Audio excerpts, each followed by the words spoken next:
another Athletes Once podcast. My name is Kyle. I am joined by Cody. What's up, everybody? And it's been a little bit since we've done an episode. We kind of took a little bit of a break for a while, mainly because not a lot has been happening. Spring training is kind of the dull season of the MLB season, and this is just the time of year where there isn't a lot going on in sports in general. So we have a fun one for you guys. For anyone that has been around our podcast for a while, you know that the whole thing started from a bunch of friends sitting around in a circle just naming athletes. Like whether it's arguing about who the top 10 or ranking the order of like NFL quarterbacks in the NFL at any given time, or just talking about like our favorite athletes from our childhoods. Uh, that is where this podcast came from. And so we are going to do that for you guys today. I don't know if you guys are going to love this, but we're definitely going to love this. We enjoyed it. You guys do.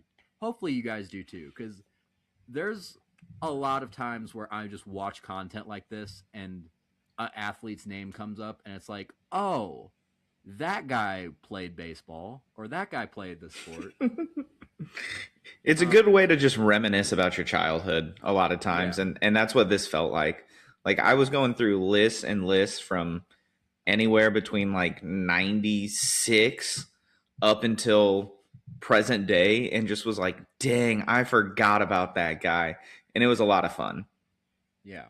So what Cody and I did here is we set up a lineup of our favorite players of all time. Now, what we did is we made an entire starting lineup, a utility guy, which we'll get to in a second, as well as a starting rotation and one reliever. So we built close to an entire team of our favorite players. But we do have some caveats that we had to give ourselves. Because if you don't know, if you haven't watched a lot of our episodes, or if you can't see Cody's jersey, we are both St. Louis Cardinals fans. So we decided, like I said, to give ourselves some rules to make sure that we're not overloading it with Cardinals and we're not overloading it with like guys that are kind of boring names. Like, yeah, okay, you can have a whole lineup of Hall of Famers, but it's better to like have a few like deep cut guys. So what we did is we limited ourselves for our entire team to 3 players who were known as St. Louis Cardinals. So 3 players who, whenever you think of that player, you think of the St. Louis Cardinals. We also gave ourselves an additional 2 players who at some point played for the Cardinals, but aren't known for them necessarily. We just got we just got done talking about our lists a little bit before that. We don't know a lot of who is on each other's list. We know a few, but not a whole lot. And Cody just got done talking about Lance Berkman. Like, Lance Berkman is one of those guys that would be a part of that, that got cut from his list. A guy that I kind of like from my childhood was John Lester. John Lester would have qualified for that. I almost had John Lackey on my list. Yeah, John Lackey. Cody mentioned J.C. Romero before we got on, which he didn't even know was a St. Louis Cardinal. For 11 games. Yeah. It's crazy. So, 3 players are known as Cardinals, 2 additional players who played for the Cardinals, but not known as one. We limited ourselves to 5 Hall of Famers out of our 15 players that are listed. And we are considering Hall of Famers either people who are in the Hall of Fame currently or who 100%, without a shadow of a doubt, will be in the Hall of Fame at some point. So we limit ourselves to 5 of those guys. And the utility player, just to make it more fun, bring in a few more fun names. Our utility player is any position player that didn't ever make an all-star team. So 0-time all-stars, but they are just our favorite players for some reason. So this isn't fully a list of our favorite players. No. There's so many players that I wish I could have made on this list. Like, just to give you guys a little note, growing up in the early to mid 2000s, throughout the 2000s in general, mid 2000s when I first got into baseball. Three guys that were on that 2006 World Series team that are not on my list: Scott Rowland, Jim Edmonds, and somehow I still can't believe this. I didn't put Yadier Molina on my list. Yadier Molina is also not on my list, and it feels dirty to say. I know, and those are three of my favorite players of all time that I didn't put on my list. So, again, not our full favorite players list, but we had to do something to make sure it's not just a whole list of Cardinals. Cody, before we get into it, how are you feeling about this? I'm feeling like Dodgers fans might not hate me because I have a Dodger kind of on my list. I have a couple people that have played for. I have a lot of guys on my team, and again, this might be a little bit of a spoiler. I have a lot of guys on my team that played for a lot of teams. So I have a couple. So almost every team, I think, will be mentioned at least once. Well, it's funny because you'll definitely see patterns of certain teams that I liked in certain eras based on some of the players that you're going to see. Yeah. And, Cody mentioned this, so I don't feel bad for saying this, but we're both also very interested to see the dichotomy between like the two eras that we grew up watching sports in. Because Cody, born in the early 90s, so came up starting watching sports like mid to late 90s. Yeah, one of my so I grew up sitting in right field watching Willie McGee and Ozzie Smith, and one of my first things, like, people are like, do you even remember that? I'm like, yeah, I remember getting to stay up late the first time ever to watch Ozzie Smith's retirement ceremony and bawling my eyes out because that was my favorite player. So I would say like 96-ish is kind of like that first real memories of like loving sports. Now I watched whatever hockey, baseball, all that before then, but like those were where the memories started kicking in. Yeah. Meanwhile, I was born at the very beginning of 2000. So I first started getting into sports, and my first sport that I got into was baseball. But I first started getting into sports in around 2005, 2006. So it's a good time. Yeah. It was, especially being a Cardinals fan, 2005, 2006 was a great time. Now, 2007, I stopped paying attention a little bit, but yeah. So that's kind of those are the eras that I think you can expect for the most part. But I do have a little bit of diversity here. I have one player who spent the majority of their career playing before I was born. And I have another player who made his big league debut in 2021. I have one current, I think one current player on my team. I have two, but one of them. I have one recent retirement and one that's about to retire. I have two currently active players, but one of them has been active for the majority of my life, and he's on the tail end. So I kind of don't count him. But yeah, like I said, I have a guy who made his big league debut in 2021, which I do not. Feels weird. But yeah, we'll go ahead and get into this. So I'm gonna start by talking about my catcher. And again, one more thing before we start, we're gonna try and keep this as short as possible. We're gonna ramble a little bit. So maybe this is one to go to bed to, or one that I'm not gonna ramble like Kyle on this one. To have in the background, like while you're doing your work or something. Like, this is gonna be a fun episode, but we're just guys naming dudes right now, so we're gonna have a lot to say. But we're gonna start with my catcher, and my catcher is the one that is active.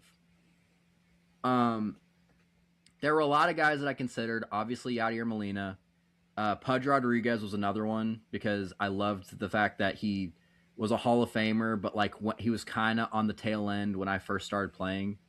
But the catcher that I went with was someone who just did something historic this year.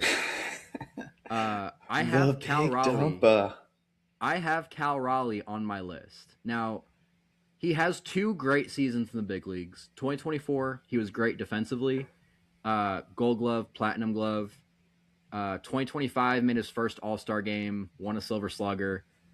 But the fact that he broke the record for catchers for home runs, broke the record for switch hitters home runs, broke the record for the Mariners franchise for home runs, um, all in the same season with a 60 homer season as a catcher, and one of the best nicknames in baseball right That's now. right. Uh, Also robbed of an MVP. yeah, I we're big Cal Raleigh fans here on this podcast, but yeah, I didn't expect Cal Raleigh to make my list. I didn't expect a lot of active players at all to make my list, but Cal Raleigh, with the rules that we gave ourselves, Cal Raleigh was the one that fit the best. All right. So my catcher is. Thoughts on my pick.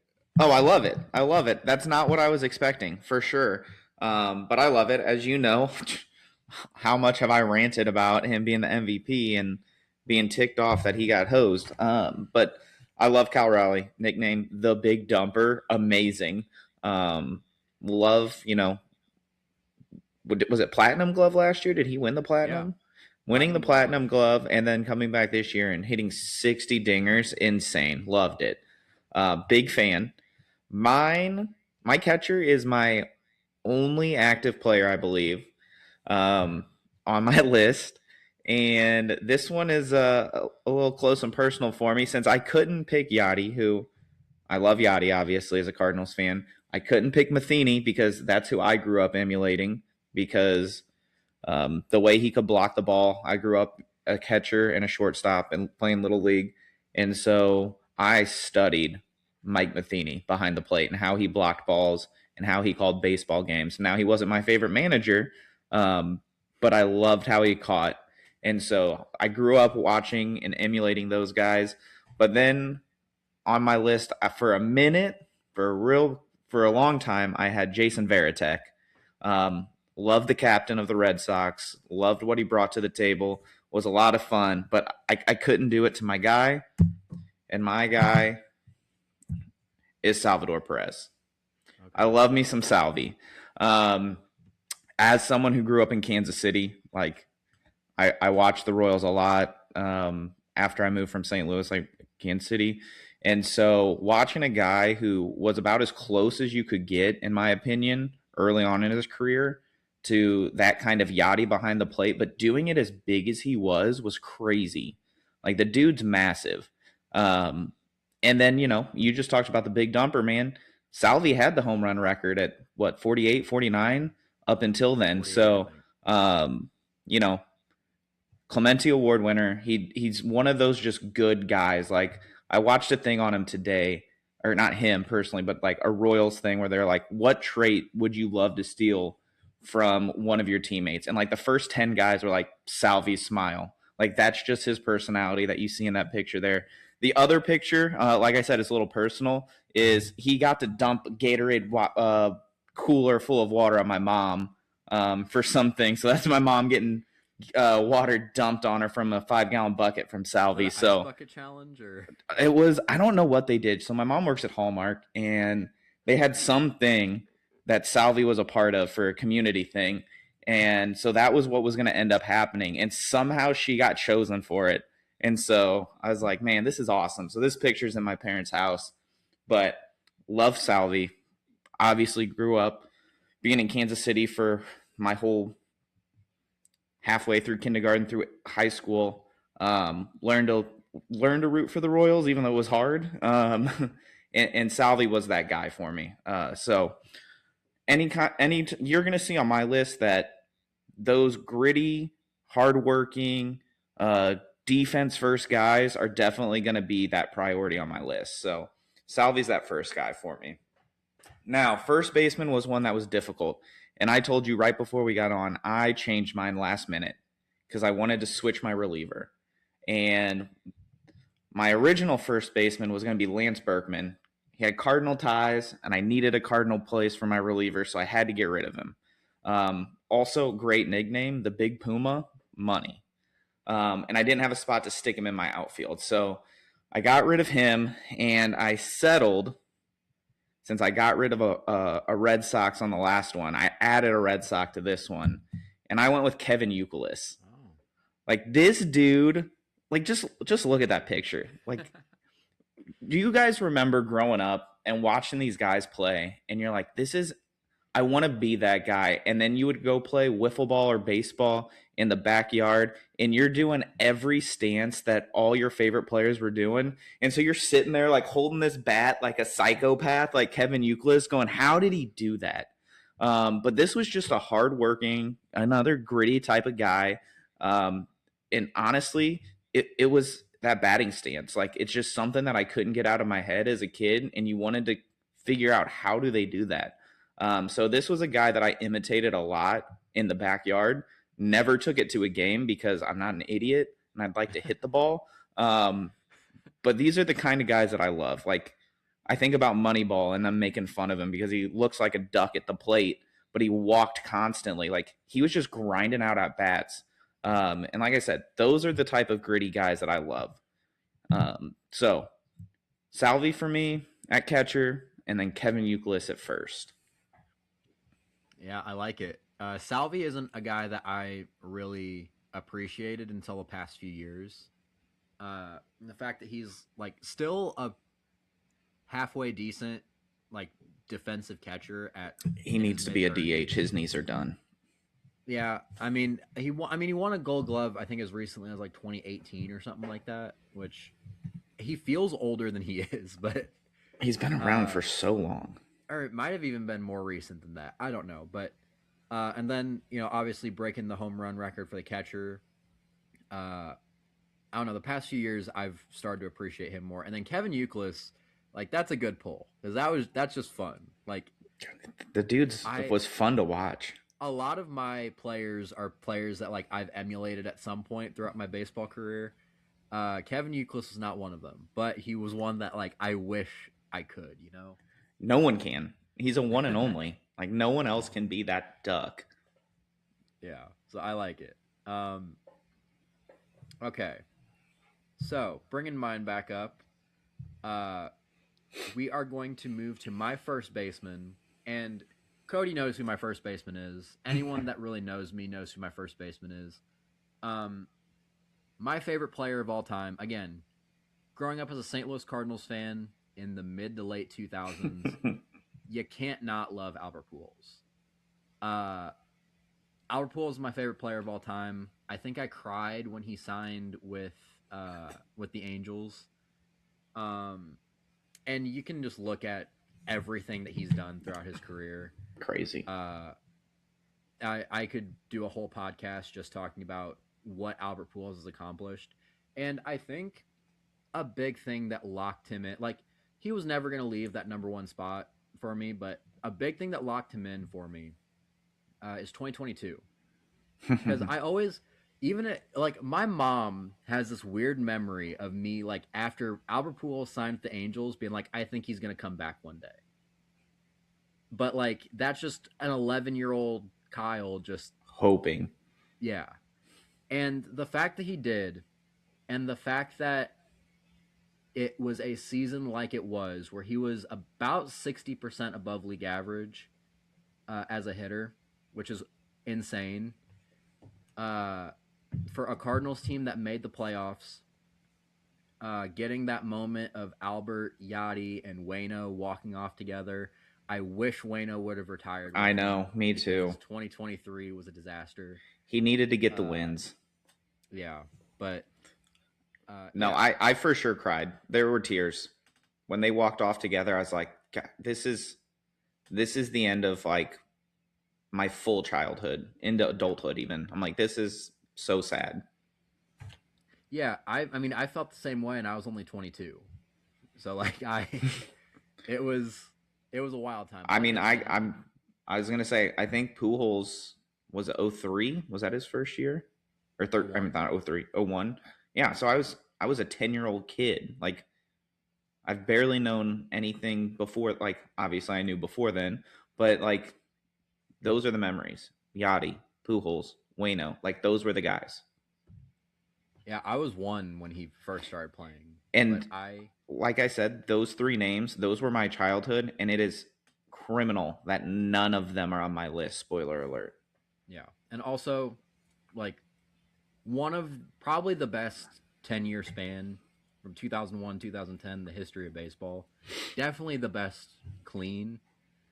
Uh, it's ridiculous. Even not clean, I think it's one of the best. Oh yeah, for sure. Like I Bonds said, is the only one who can compare. we could do a whole podcast talking about Yeah, Albert I remember being in the athletic training room at Lindenwood in college, phone going off. Albert Pujols signed with the Angels, and like everyone in the room just was like, you could feel the air just sucked out of it. Like, I can't believe this just happened. Yeah. And, also coming back and hitting that 700th home run. Oh, so it was amazing. And then my second baseman. My second baseman's a fun one. Is it? He wasn't the best player. I'll say that.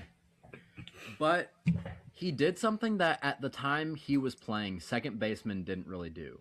And that was hit home runs.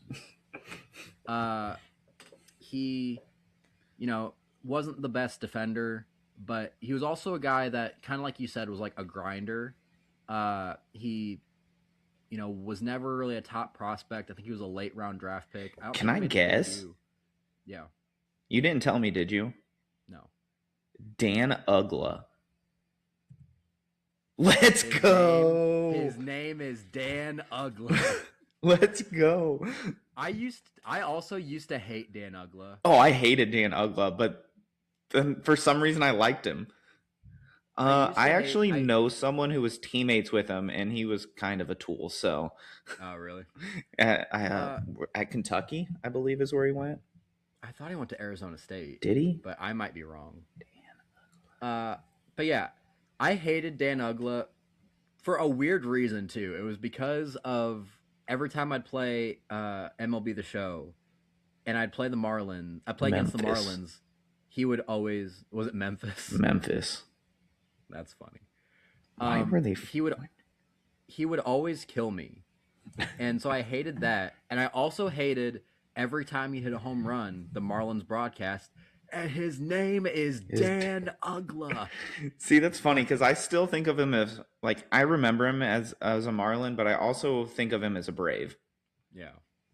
Yeah, I mean, I've got all the teams that he's played for. My screen's small. I can't see it, but but yeah, he was you might not be able to see it on mine either. Oh no, you can. I got the baby screen up. I think you're seeing it if you're watching at home. But yeah, three-time All-Star. Throughout his 10 MLB seasons, to this day, the second most home runs in Marlins franchise history. Had the record until 2015 when Giancarlo Stanton happened.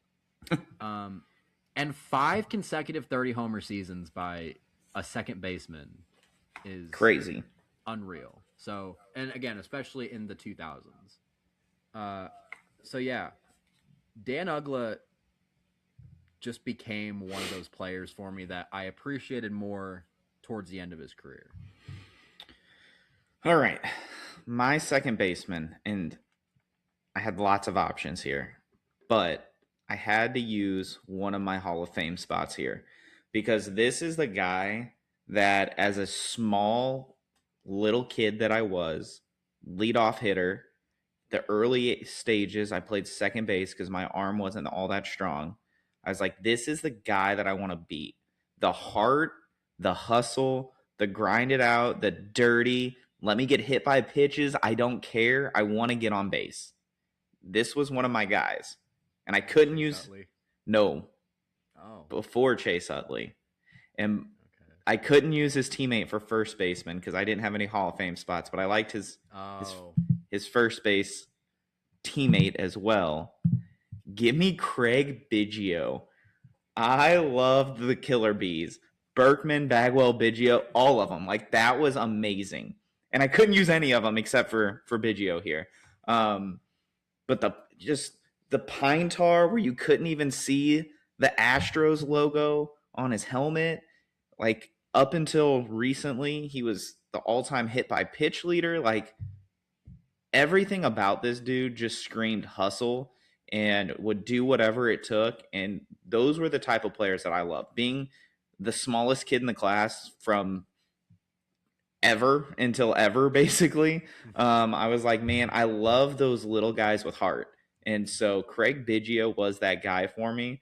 And it's weird too because at the time, like the Astros used to be in a division with the Cardinals, so like they were rivals with us, and I love those guys because they were just so much fun to watch.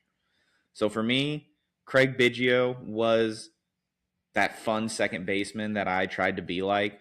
I stood close in the batter's box. I didn't have pine tar, but I would stand real close, and I'm like, get hit by a pitch, so what? I'm gonna go steal second and then third, and now I just need someone to put the ball in play, and I'm gonna score. So that was one of the big guys that I emulated early on in my childhood. Before we Now, move on to third base, I almost had Craig Biggio on did my you really? lineup because for the same reason. I don't know why I liked the Astros back then, but I also think it's because for a lot of the time that I like really remember of the NL Central Astros was when they were losing 100 plus games. So it's like Yeah, I they were wanted bad them. before they moved over. Yeah. And obviously I remember like the 05, 06 Astros that were really good. I remember the home run Albert Pujols hit, but off of Brad Lidge. Bradley. Yeah, I don't know what it is, but I loved those Astros teams too. It's the And Killer Bees. It was just something about them. that Astros team might make an appearance at some point on my chart. Okay. But, Oh, I know who it's going to be. yeah. Because I tried to use him as a reliever and you wouldn't let me. No, I wouldn't. Um, Third base was one of the ones that was hardest for me. It was one of my first two that I put in my lineup. There was two guys of my all-time favorite players that were the first two that went in, and it's my third baseman and my shortstop. And I had to use Cardinals on him. And when the Cardinals acquired this player, I was so upset because before he was there, and one of the players he got traded for was Placido Polanco, and I loved him. He was one of my guys. And if I could have used him for utility, I would have, but he's got an all-star game, and it ruined it. But I love Placido Polanco, loved how he played. But I learned very quickly that it was a great trade for the Cardinals, and I was going to be okay because my boy Scott freaking Rowland appeared in Cardinal uniform, and I've owned like 4 Cardinals jerseys in my life that have players' names on them. Several Ozzie Smiths, spoiler, Scott Rowland. My parents, when all of the stuff was going on in '98, got me a McGuire jersey. And I think that's it. Like, I don't think I've owned any other jerseys with players' names. No Pujols, no Yachty's, no Wayno, like none of them. It was Scott Rowland was my guy at that time. And like I said, I was a defense first player. So what he could do defensively, and I will argue to this day, he is the greatest defensive third baseman of all time. I don't care with the argument with Mike Schmidt. I know he was a great defensive third baseman. Brooks Robinson. Brooks Robinson's up there. Nolan Arenado's 15 up Gold there. Gloves. I don't care. Nolan Gorman. Nolan Arenado is up there. Like, I get it. But watching him, like this, I remember this play from this pitcher of him sitting on the seat of his pants throwing the ball. I remember him diving like 10 feet into foul territory at third base, coming like off of his side and slinging it underneath and just putting it on the money and not even being close at first. Like what he did defensively and with that arm was insane. And that doesn't take away that he was also an awesome hitter when he got to St. Louis. And it sucks. I can still see it in my head. Him running to first base, running into what's his freaking name, and busting his shoulder up, dislocating his shoulder, and never quite being the same again. Was it the Marlins? It was an Asian first baseman. I don't even remember that. Oh man, it was. it was awful because it doesn't even look like it's bad. But when you see the large man running like he did and just kind of shrugging over, it was Hesop Choi. Okay. Running into I Hesop remember Choi and just being like, oh, and just being hunched over. You're like, oh, that ain't a big deal. And then he's just never the same again. And the other thing that I remember and loved about Roland, if he hit a home run, and this is his quotes, he ran the bases as fast as he could. And when they asked him about it, he said, the pitcher's already embarrassed enough. I'm not going to add on to it. So I just loved his mentality about the game. It was business. It was do what he needed to do. It was to play hard. And he wasn't showboating. I'm the old school guy. Don't pimp your stuff. Freaking get around the bases and act like you've done it before. So I loved Scott Rowland. Yeah, Scott Rowland almost made my list. And the reason why he didn't was because the third baseman that I have is a one-time All-Star. And it was really hard to not put Scott Rowland on there. But I had to put the guy that I have at third base on my list. Because he's probably my second favorite player of all time behind Albert Pujols. Because he gave me probably the greatest memory I have in my childhood. Oh, God. I did not expect that one coming until you said that. Yeah. David Freese. So I've told this story before on the podcast, but to those of you that don't know, I currently live at the house that my grandparents used to live at. And I always used to sit down and watch whatever sport there is to watch on TV with my grandpa. And the 2011 season was the last time I got to do that. He passed away a couple months after this World Series, and I am currently podcasting from the bedroom that me and him watched David Freese hit the triple in the bottom of the ninth, and David Freese hit the walk-off home run in the bottom of the 11th, and hearing Joe Buck saying, "We will see you tomorrow night," the same call that his dad made in the World Series 20 years before with Kirby Puckett. Like, I always liked baseball. That was the moment that made me fall in love with baseball. And that was the moment why I'm currently working in sports media, or at least in the process of trying to work in sports media. Currently working radio. And the reason why I'm trying to do what I'm doing for a living is because of that moment. I really wish David Freese got inducted in the Cardinals Hall of Fame a couple years ago, and I believe he declined because he didn't think he was a good enough player. And okay, fair. Whatever. Like, there's somewhat merit to that. But David Freese will always be a hero in St. Louis. No matter what else he did throughout the rest of his career, that one October, NLCS MVP and World Series MVP, probably one of the greatest postseason runs of all time, and a pretty good 2012. Like I said, he was a 2012 All-Star, which is the reason why he's not my utility guy.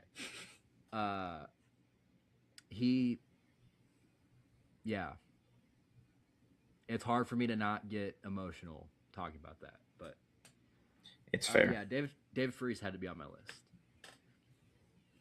And then third base or shortstop. Back to this shortstop. For the same reason that you loved Craig Biggio is the same reason why I love my shortstop. Please tell me it's what I think it is. Because you were talking about how you were a smaller middle infielder who was glove first and was really gritty and loved seeing Craig Biggio because he was something that you could relate to. I am much larger, but I was also a middle infielder. I wanted to stick at shortstop as much as I could, for as long as I could, and there weren't a lot of shortstops that were the size that I knew I was going to be. My dad's 6'8". My whole family is Giants. Uh, I only grew to 6'3", but I could have a lot of my family thought I was going to be taller. So I was going to have to end up moving to first base. I was going to have to end up moving to the outfield. But I love the shortstops that were bigger, that gave me some sort of hope that I could have stuck at shortstop. And I stuck in the infield for a long time. My eyes are burning now. I stuck They're in the sweating. infield all It's the way. okay. Yeah. I stuck in the infield all the way through high school, and I love those guys that gave me hope to do that. One guy that almost made my list and probably pretty easily could have, even though I didn't ever get to watch him play, was Cal Ripken Jr. Big Uh, big shortstop. Yep. yeah, but I also grew up with a lot of guys uh, that fit that mold, that were in the 6'2" to 6'4" range, that played shortstop, like A-Rod, Jeter, Nomar, uh, probably a few others. I ended up going with the one that I watched though. Uh, I went with I Tulo. went with Troy Tulowitzki. It's a good one. Uh, Troy Tulowitzki could have legitimately been a Hall of Famer if not for injuries. He would have. Um, for a while, he was my favorite non-Cardinal, and it looked like that was going to change too because it seemed like the Cardinals were trying to trade for him basically every year. Constantly. Imagine like how sad I was at 14, 15 years old or whatever it was, hearing for years that your favorite team was trying to trade for one of your favorite non-Cardinals, and we end up with Johnny Peralta. Uh, but yeah, Oh yeah, I remember he that. was he was one of those guys again about my size, about 6'3", 6'4". Uh, he was a 5-time All-Star. He won 2 Gold Gloves despite being that big. And then never won an MVP, but had 2 top 5 finishes. Troy Tulowitzki was the kind of player that I wanted to be because he could really hit too. Uh, and yeah, it's Yeah. Um. Yep. Yep. And Tula was a fun guy to watch. Like I remember every year the trade rumors. I'm like, do it. Like bring this dude over. If he can stay healthy, man, he is so good when he's there. Um, I also had a third baseman that was hard for me to not put on my list, but I obviously, like I said, Scott Rowland was my list. Um, I loved Evan Longoria. I loved Longo. I thought he was an awesome third baseman. I always hoped that they would trade for him as well. Um, and but by the way, for the same reason of Tulo, that was a big reason why I love Scott Rowland too, because you didn't even see a lot of guys as big as Scott Rowland. no, Like he he's was a 6'4" big and like dude. 240. You didn't see a lot of guys stick at third base either. And he So again, I moved love like Scott he Rowland. was not 240. Yeah.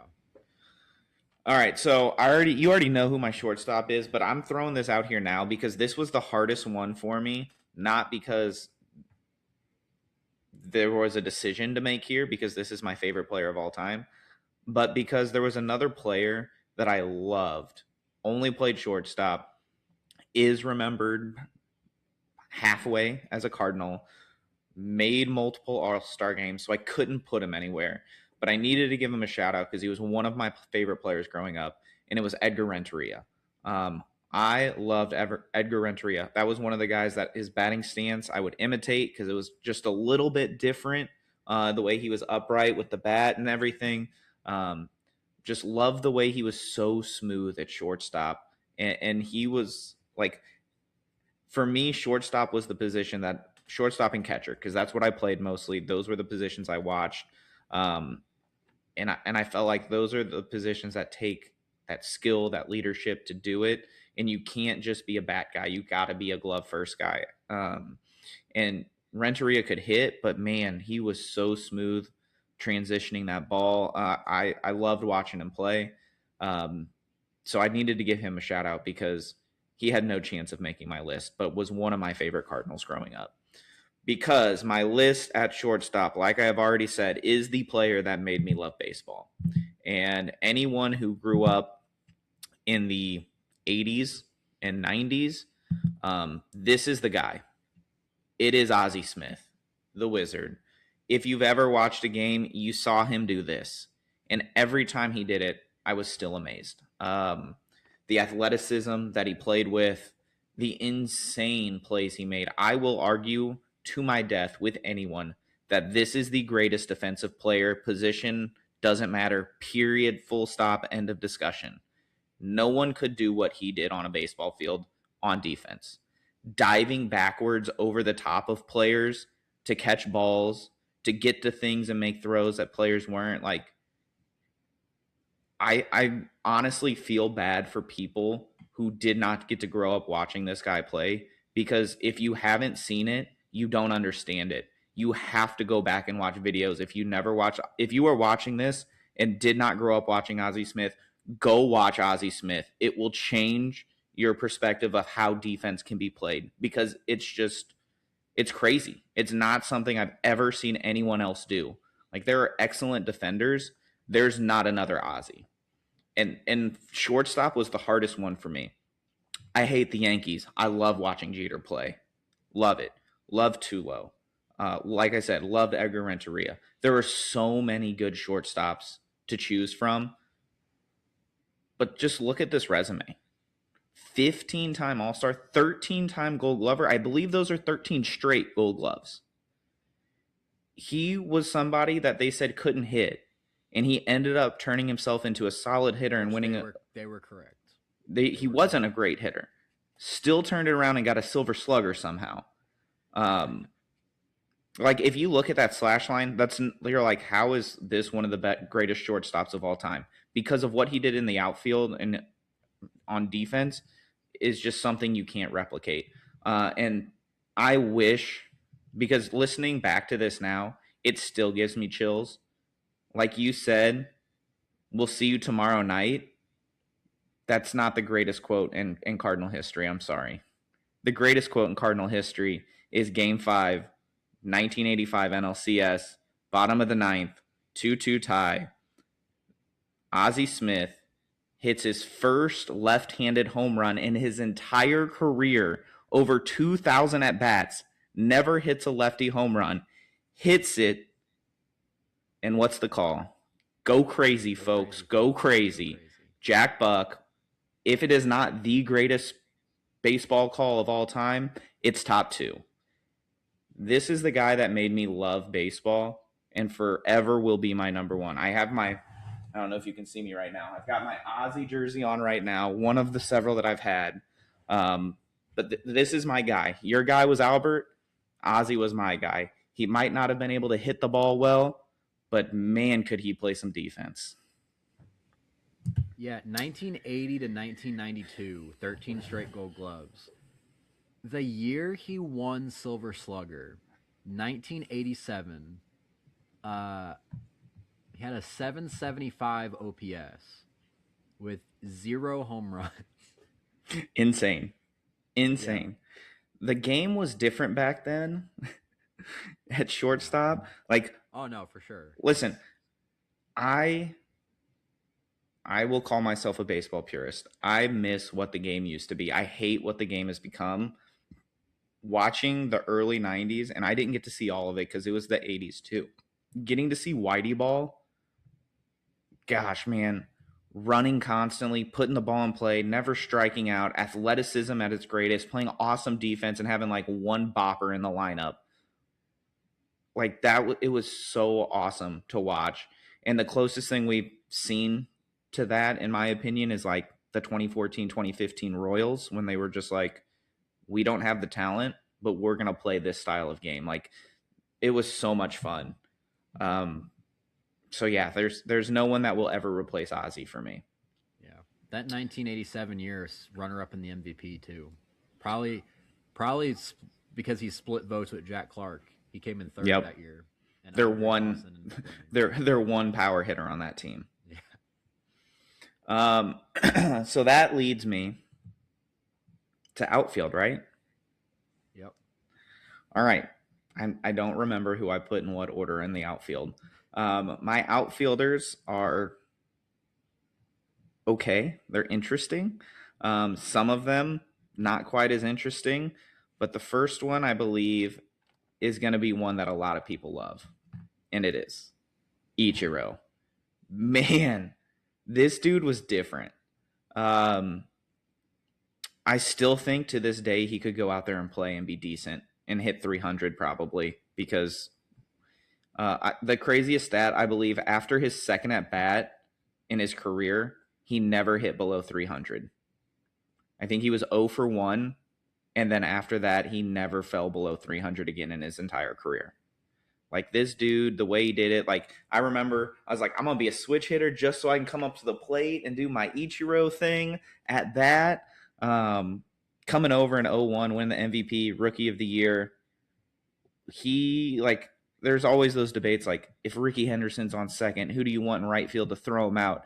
Ichiro's name's in there because one, he was fast, two, he had a cannon, three, he would just make amazing plays out in the outfield, climbing the wall, looking like a spider out there, doing some crazy things.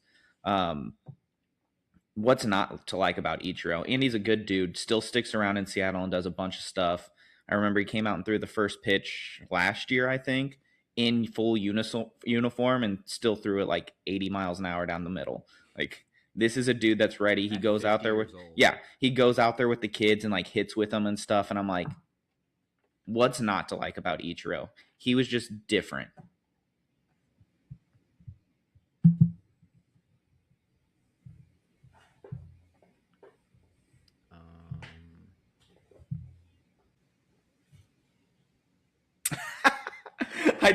We did not plan this. Love it. Yeah, we didn't. I thought there was going to be some sort of crossover somewhere. I thought it would be a Cardinal. Yeah, for real. Yeah, no, I went a little out of order here because this is the third outfielder that I put on there because my original plan with my three outfielders, there was literally a left fielder, a center fielder, and a right fielder. But some things changed with my outfield.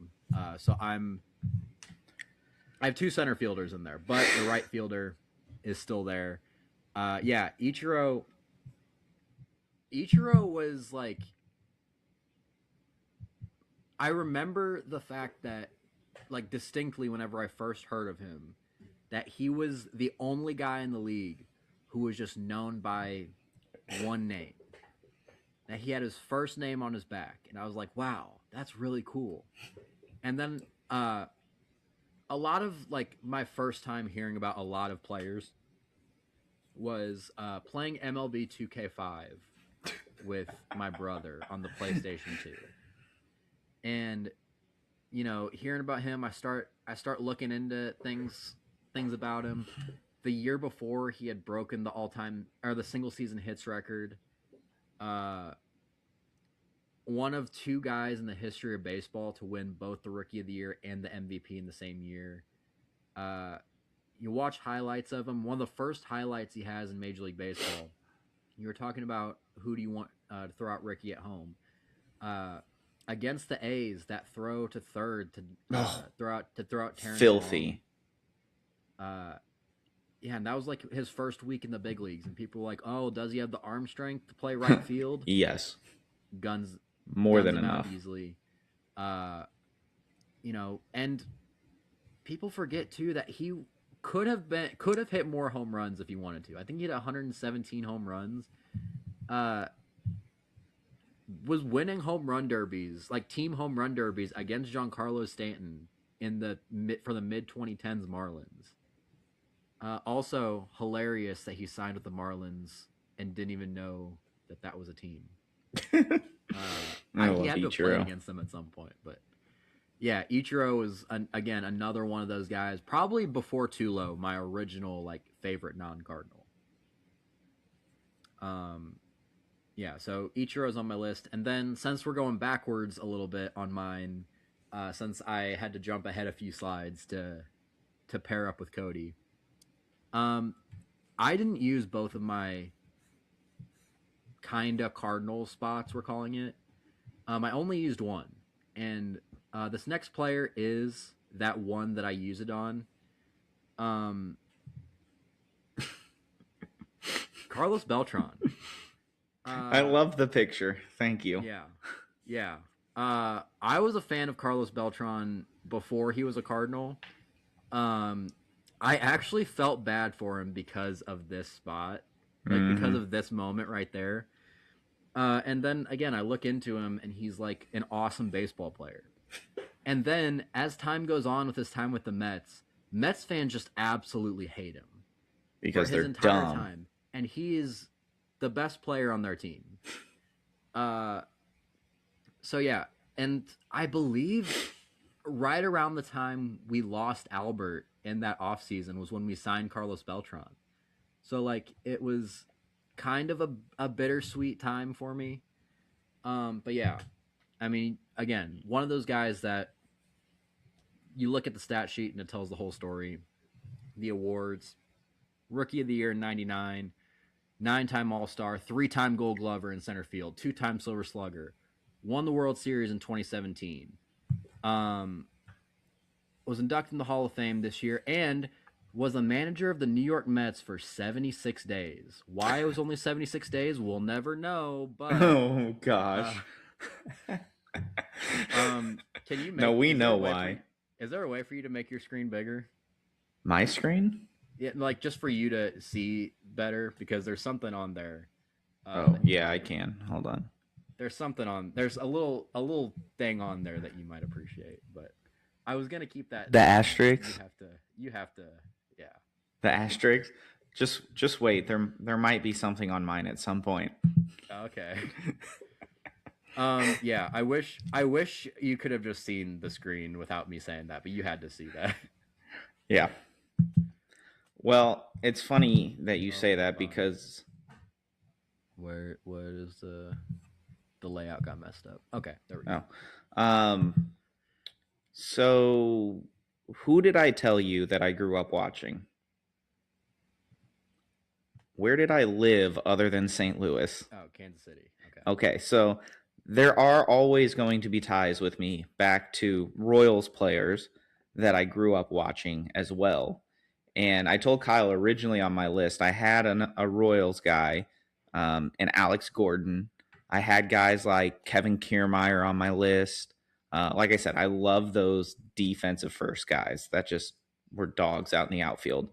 Um, and it's funny you say that because I also have Carlos Beltran on my list, but I had to put Let him me just as say, there is a not 0% chance that we have the exact same outfield, oh, there's and a I'll zero lose my. percent chance we have the. I guarantee we don't have the same Okay, outfield. okay. Guarantee it. I'll lose my mind if we had the We exact won't. same starting We outfield. won't. But like yes, I remember him as a Met because obviously he stood there frozen when Wayno threw that curveball to end it. Um, but I remember him as a Royal and as an Astro. Um, the Royals used to be a farm system for the Yankees, for whoever. Um, at one point, it was Johnny Damon and Carlos Beltran in their outfield. Like, you've got some studs out there. And this was a recurring theme. You get these young, awesome players because you're picking early in the draft. They come up, they're awesome. It's time to pay them. They're gone. And Carlos Beltran was that guy who was just awesome in the outfield. I love switch hitters. He was smooth. He could do what he wanted. Um, I remember watching him play back when the Astros had the stupid hill with the I flagpole out loved in that center hill. field and him like running backwards and making catches on that stupid hill. And I'm like, this guy is phenomenal. So like you said, like I already liked Beltran because I remember him growing up as a Royal and then as an Astro. And then when he signed with the Cardinals, I was like, let's go. Like, this is one of my guys from early on that I loved as soon as I moved to Kansas City and started paying attention to Royals baseball. So it's funny that Beltran was yours, and that's why I was laughing because I was like, no, he didn't. We just got the same two outfielders. Now, my third Whenever we outfielder, make like lists like this, we legitimately don't talk about it we have beforehand. the Like, only thing if you that guys, he knew was he knew I had Ozzy and Roland because he knows my guys. yeah, Um, and he knew that and I had I Albert knew because he knows that, and he had knows about, Albert. and he knows about someone later because we talked about it. Yeah, because I tried to steal him for something. Um, But like, but Yeah, all of our reactions. This is all the the- first time we've seen each other's list. Even going back to the Christmas list one, I was so excited. Whenever I brought up Anthony Volpe, I was so excited because it was like creative, and I knew he was not going to expect. No that. idea So, it was coming. Yeah. So, would you like to take a guess at my last one? I'll give you a clue. It's an AL center fielder. Cody, I want you to reveal it. It can't be the same. Okay, we don't. Okay. I was waiting for us to have the exact same out. Torrey Hunter. I, for some reason, as I was doing this list, I almost had multiple Minnesota Twins from the same team on this list. And I was like not a Twins fan in any way, shape, or form. There were just certain players that stuck out that I loved watching. And like I said, I was a defensive first guy. I loved guys who just played different at their positions in the outfield or on the infield. And Torrey Hunter was that guy. Like this picture, I remember watching this catch happening and being like, this is awesome. But the amount of times that he straight up climbed that center field wall in Minnesota that was like 15 feet high or just made catches slamming into it was awesome. Like this guy was different in the outfield. Okay hitter, wasn't anything spectacular. He did win 2 Silver Sluggers, but like I said, most of the stuff that I enjoy in my childhood were those guys that were just different on the defensive side of the ball. And this was one of those guys I'm like, man, if I ever go to the outfield, hopefully I don't because I love the infield. This is one of those guys that I want to kind of emulate because he laid his body on the line, had no regards for his body whatsoever. So Torrey Hunter was that guy for me. I'm surprised you're not using him as a Hall of Fame lock spot because I think Torrey is gonna. He might not be. I don't think he's a lock. I think he's gonna get in eventually. I hope he does. I don't think he's a lock by any means. Yeah, I don't think he's a lock. So I mean, sense. I don't know. Like with the whatever they're calling it, the veteran council going back through. Like, I think Jim Edmonds gets in way before him, and I don't know that Jim Edmonds is a lock. Well, the thing about that is, I think this year, with both Carlos Beltran and Andrew Jones getting elected, and I couldn't use Andrew Jones because that's who I wanted to use too. I wanted to use him too. There have been 2 previous center fielders inducted in the Hall of Fame in the previous 40 years, and those 2 are Kirby Puckett and Ken Griffey Jr. And so the fact that Griffey was unanimous. The fact that 2 got inducted this year, I think it helps Jim Edmonds. I think it helps Torrey Hunter to the point of where he might get inducted by the baseball writers. I don't think so. And it helps my next guy. To all of you that are on the same wavelength as me, I asked Cody before we got on here. I gave the whole situation of this guy without telling him. I approved this situation. And he approved it. So this guy is not a Hall of Fame lock because he is off the ballot. But I think I can't imagine a world where this guy never gets into the Hall of Fame. Sorry. For outfield? Getting to share for outfield. And I think he's probably one of the top 2 biggest Hall of Fame snubs ever, behind Jim Edmonds, or right with Jim Edmonds. Oh, Kenny Lofton. I almost had Kenny Lofton on my list too.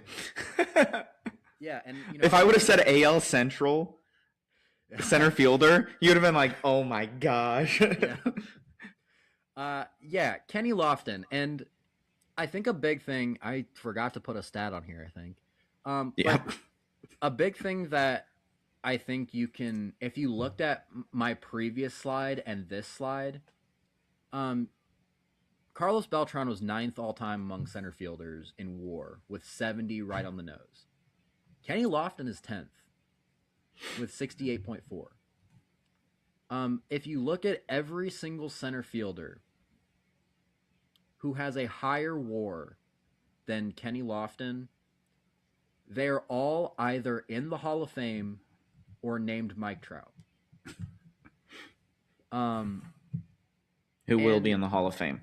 Yeah, and if you look at his career, he was the leadoff hitter for those really good Cleveland Indians teams of the 90s that had Albert Bell hitting behind him and Jim Thome hitting behind him and Manny Ramirez hitting behind him. To where I believe in each of his first 6 seasons, he scored over 100 runs a season, not counting his first season because he played in Houston for his first season. But his first 6 full seasons.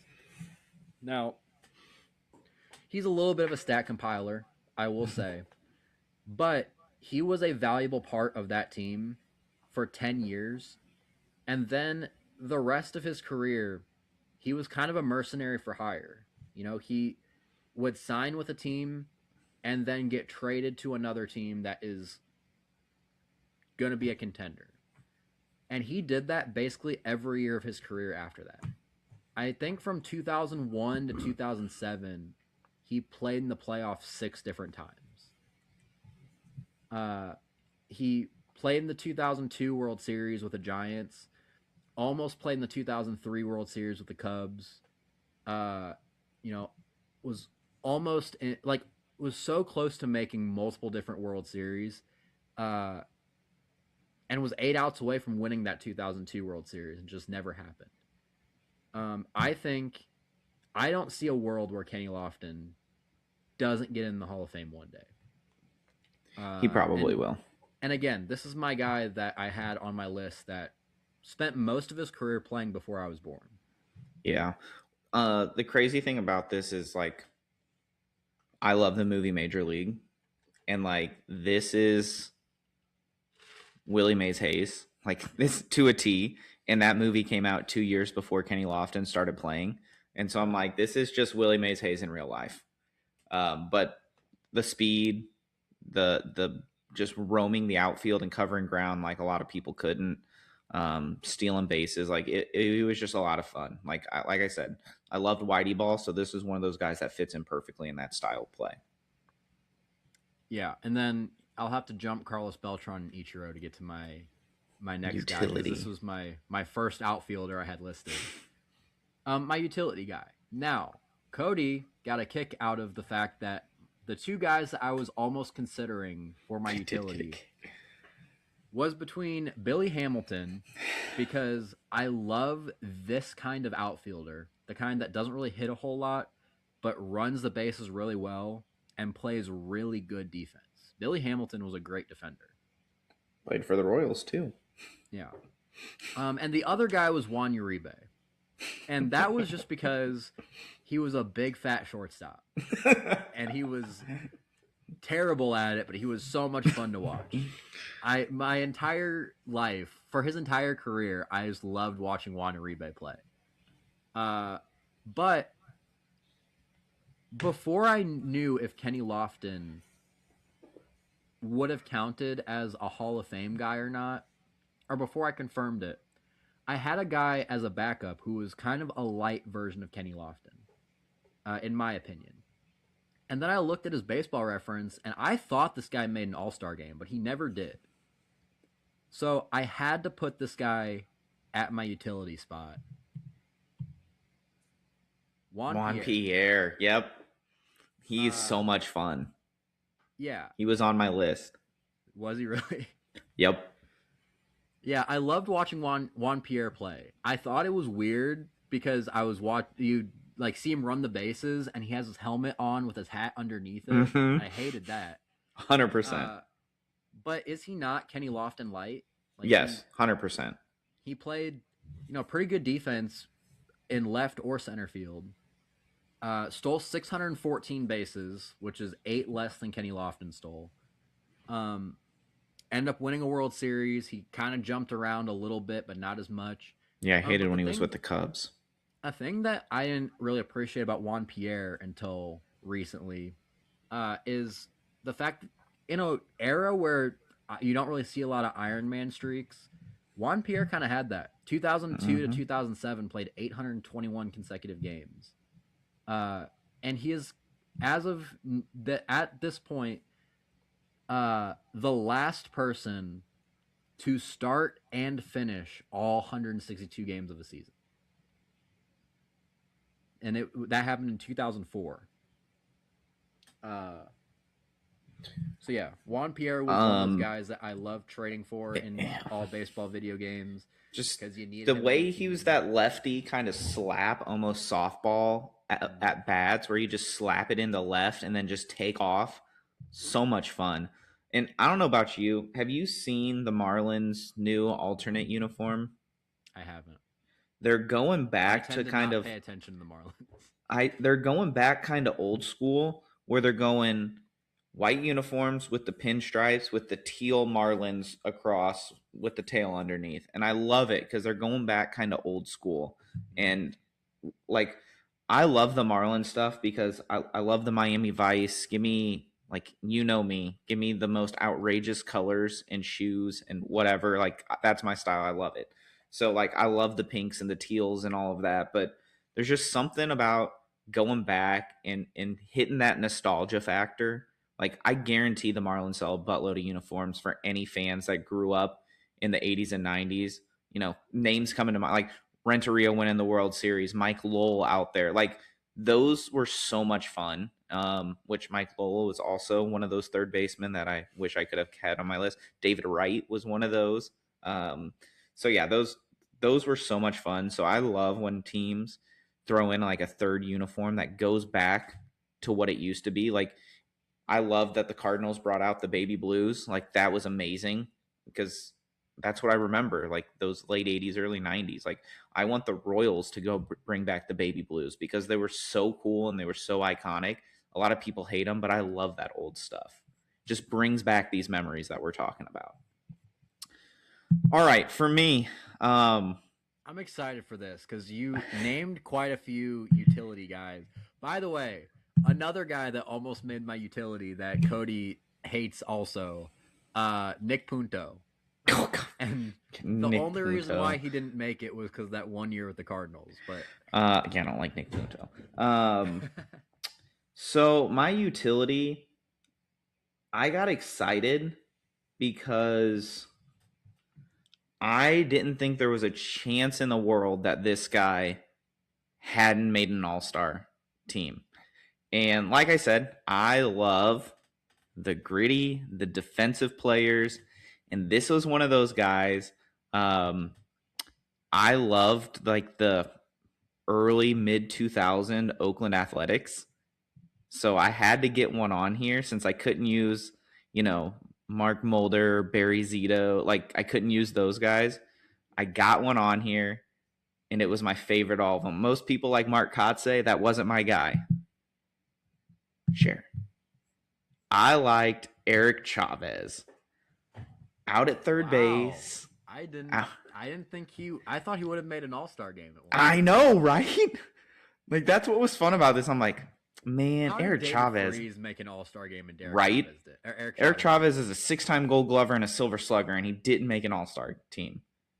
Like, you had to send somebody, so clearly it was one of the pitchers taking all the spots for the All Star games for them because Eric Chavez was a dog, and I loved like he was fiery, he was passionate. I just like I said, those are the guys that are my guys growing up that I wanted to emulate. And if you played hard in the field, if you were a little fiery, if you kind of got into it with people, like love that. And like I said, I loved the mid 2000 Oakland Athletics. Like they were a fun team.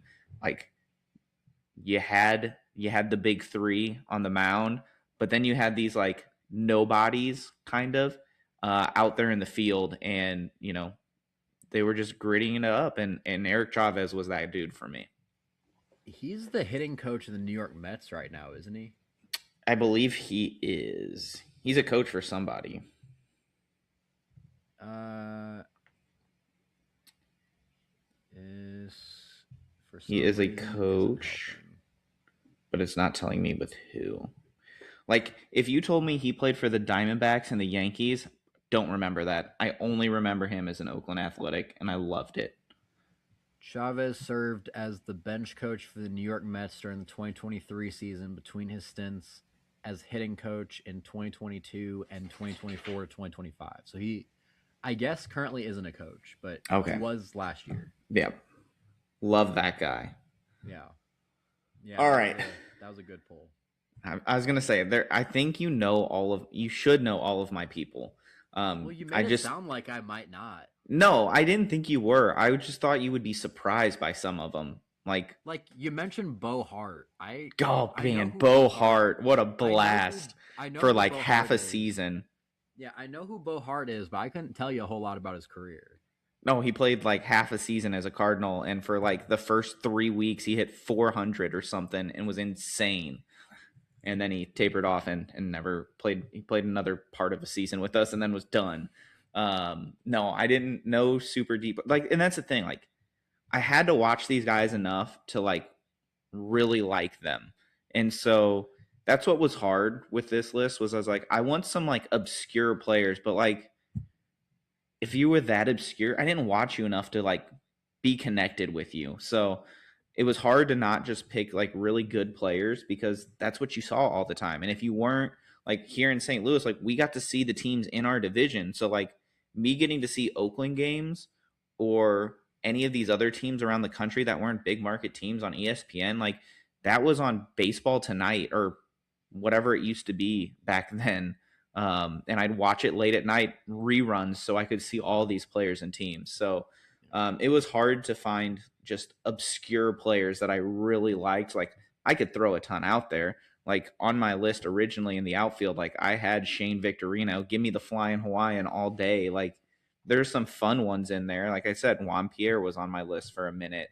Um, Kevin Kiermaier more recently, but you just had to see these guys enough. And for me, it was like watching, like back whenever on Baseball Tonight, you had web gems every night. And so I'm watching these guys specifically on web gems, and you're seeing them over and over again. You're like, man, that guy's different. So then you start following them.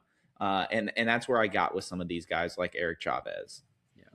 So how many before we get into our pitchers, how many Cardinals do you have left and how many Hall of Famers do you have left? I have 0 Hall of Famers left. Oh, you used all your Hall of Famers? I used all of them on position players. I have 1 Cardinal and 1 tie to Cardinal. Okay. Like I said, I only used one of my kind of Cardinal spots. So I have 1 Cardinal left and I have 2 Hall of Famers left. No Hall of Fame pitchers for me. Okay. But I think I still like it, even though I couldn't. There's some very good pitchers on this list. They're just not Hall of Famers. Yeah. So my first one, and if I remember correctly, it is my favorite one on the list. And this is who I had to choose between with Adam Wainwright, was Chris Carpenter. And I love Adam Wainwright. I do. I think he's just one of the best human beings out there. I've worked events where he's with the players and their kids and all these other people. And what you see is what you get with Adam Wainwright. He is genuinely that good of a dude. And so it was hard to not put him on my list. But when I think about pitchers, and like I said, with position players, I love hard-working, gritty, defensive first guys. With pitchers, I like bulldogs who are mean and have an attitude. And anyone who played with Chris Carpenter, they will tell you the same story. Chris Carpenter, it's his day on the mound. What do? Don't look at him. Don't talk to him. Don't think about looking at him because he might rip your freaking head off and he's your teammate. He was just a bulldog on the mound. And when things mattered, he got it done. Like one of my favorite memories is watching him and Roy Halladay just battle it out in the playoffs. Like that is one of the greatest games I've ever watched. And I believe he went 10 innings that game to win it for us. Like it was awesome. And obviously, as a Cardinals fan, he brought home 2 World Series. He won a Cy Young. He won an ERA title, 3-time All-Star. You can see all the numbers there. Um, and the saddest thing for me with Chris Carpenter was when his career was ending. So you remember he had thoracic outlet. Um, I was doing an internship with an orthopedic surgeon at the time, and I walked in to do my shift that day with him, and he goes, "Hey, I was just with my buddy who did the Chris Carpenter's eval. They Another just got, guy who almost I made know, my list in a couple different positions. could have been anywhere. Yeah. It's like just did Chris Carpenter, got done with him. I was like, oh, don't give me bad news. He goes, he's done. And I was like, gosh dang it. Like, and the best part about it was he had thoracic outlet syndrome and doctors told him he was done, and he still came back and pitched a few games because that was just his mentality and mindset. And that's what I want from any athlete. I want you to be like, I don't care. I'm going to give you every last drop of what I've got because I care that much and I love the game that much. And that was Chris Carpenter. He was the ultimate competitor. And my dream scenario, we've talked about this before, like make Yachty the manager, Albert the hitting coach, Chris Carpenter is the pitching coach. Like, let's just do this whole thing, and I'm in on it. It's not going to happen. Yeah. Spoiler alert: Ollie Marmol got a 2-year extension today. But that's the dream scenario, and I would love Chris Carpenter to come back and do some stuff for the Cardinals because I wish you could just bottle up his mindset and mentality and force feed it to pitchers because it was just awesome to watch. Yeah, and maybe he's the one that would come back as a pitching coach, considering Wainwright is doing. He's going to be a broadcaster. TV stuff, and which, by the way, he's made good for him. Like, he's so good. Yeah, he's the personality. And I mean, I would have loved to have Chris Carpenter on my team, but I had to pick Waino. I know. And the big reason why is because of that first line right there. 18 MLB seasons, all of them with the St. Louis Cardinals. Whenever you see Yachty and Albert Pujols walking off the field for the last time, you see Wainwright going with him. And I would have loved to see that be it for Waino too, because 2023 was bad. Really he needed bad. 200. Yeah. He got his 200 wins. Do you think that gets him in before you talk about him? No, I don't. I don't think he gets in either. Yeah, I have him as my one of my non-Hall of Fame players. Yeah, I don't think he gets in. Something that I think is going to be interesting though, and to everyone that isn't Cardinals fans, this year Albert Pujols and Yadier Molina are both on the Cardinals Hall of Fame ballot because they retired at the same time. And there's a rule a self-imposed rule over the past few years that only one guy gets in. I think this year they both get in. Like, I think they're going to make an exception to the rule of like, hey, we're not going to make, like, sure, people can vote for it, but we're not going to make people pick. They're both. Have you seen the Cardinals Twitter blowing up about this? Mm-hmm. Everyone's like, vote Brian Jordan just so that they have to put 3 in. I'm like, there's no way you leave one out. Yeah, Brian Jordan and I can't even remember who the other guy is. He's a guy from like the 70s. 70s or 80s. It was George before Hendrick, me. I think. That doesn't sound right.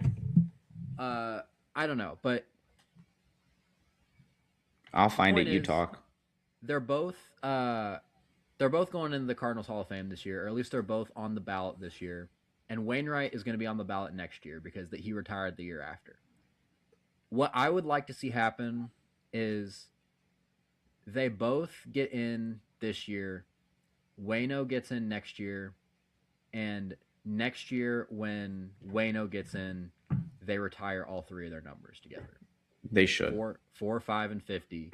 And I think they might wait if they want to wait until Albert and Yachty get in into the National Baseball Hall of Fame, because I think they're both probably going to be first ballot.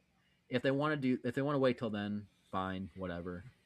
But I would like to see all 3 of their numbers retired together. They should also have a statue of the 3 of them walking off together. Yeah.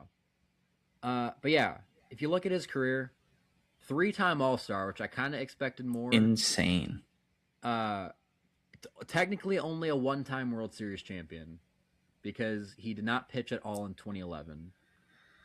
Yeah. But he was there, and he made an impact on that team even though he didn't pitch. Silver Slugger Award. Pitchers who he could rake. hit. Yeah. Uh, He's got some two-time dingers. Yeah, 2-time Gold Glover, which that's fun too. The big thing that always frustrated me about Adam Wainwright's career, 4 top 3 Cy Young finishes, even though he never won. I believe he came in second in 09. He split one. Yeah, split 09 with Carpenter. I think it was second in 09, third in 10, and then third in 13 and second in 14. And those two were that were won by Kershaw. And the first one of those was won by Tim Lincecum, who's also on my list. But yeah, for Wayno, I just hope things turn out how they're supposed to for us Cardinals fans. But and speaking of that, Adam Wainwright's last appearance as a Cardinal. Do you remember it? Mm-hmm. What was it? It was his 200th win. No. He made another appearance. It was at bat. It was the at bat. That's right. A pinch hit at bat because he's like, pitchers should get to hit still and put me out there one last time. And so he got his last final curtain call strikeout at bat. Would have loved to see him just mash one. Like, could you imagine what Busch Stadium would have been like? Yeah. But I just love that he went out there for a final at bat because he hadn't got to do it in years. Yeah. But yeah, so my next guy on my list is Tim Lincecum. Almost on my list. Yeah. Which he was my last cut. I had to tie it in because he's the guy that Wainwright lost to in 09. But my list is it's not in order of the best to worst. It's an order of my favorite to least favorite of my 5 favorites. That's fair. But yeah, Tim Lincecum was another one of those guys that was on a Hall of Fame path if he didn't get injured. Yep. Had a lot of, I believe, shoulder issues, which, I mean, he was 5'10", 180 pounds, throwing 98 with that big herky-jerky wind-up. So, of course, so long. 10 MLB seasons. In those 10 MLB seasons, he made an impact. 4 All-Star games from 2008 to 2011. Back-to-back Cy Youngs in 08 and 09. 3-time World Series champion. He was on all 3 of those Giants teams.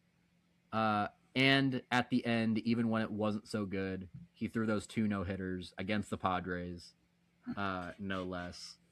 I would have... And this picture, too, is a big reason why I love Tim Lincecum, is because he had the personality, too. Mm-hmm. Like, I remember all of those MLB, like, 2K9 commercials of where they're just marketing the heck out of Tim Lincecum, and I loved it. So yeah, I wish his career would have lasted longer, but Tim Lincecum he wasn't here for a long time, but he was here for a good time. That's right. I'm gonna let you guess my next one. This pitcher threw a no-hitter. And it was against the Cardinals. Did you put Johan Santana on here? I sure did. Johan Santana.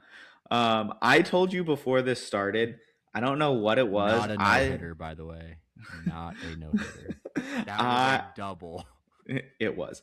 I don't know what it was. Growing up, I had some sort of a love for left-handed pitchers. I am not a lefty.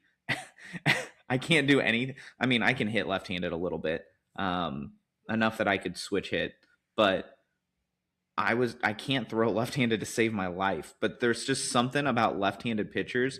And like I said, I didn't realize this, but I liked the Minnesota Twins, apparently, back in the day, because he was part of the Torrey Hunter teams as well. A lot of people don't remember him as a Twin. They remember him as a Met. I don't. I think of him. So many people remember him as a Twin. Do they? Okay, good. That was his best. Those were his best years. For sure. He sucked as a Met.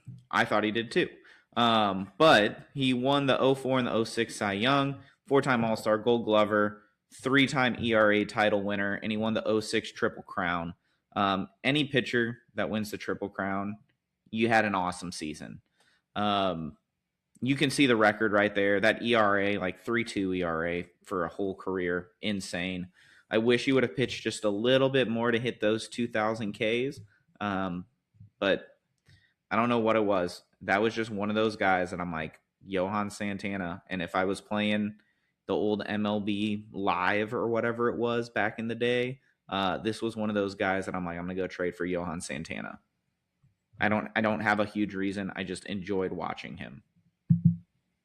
Yeah, I think, by the way, Johan would have been nowhere near my list. He might have been one of my least favorite players. Really? Even before the no-hitter. I don't know what he it was. Lost. He lost some points with me in that game because it was against us. But Johan is one of those guys that are Hall of Very Good.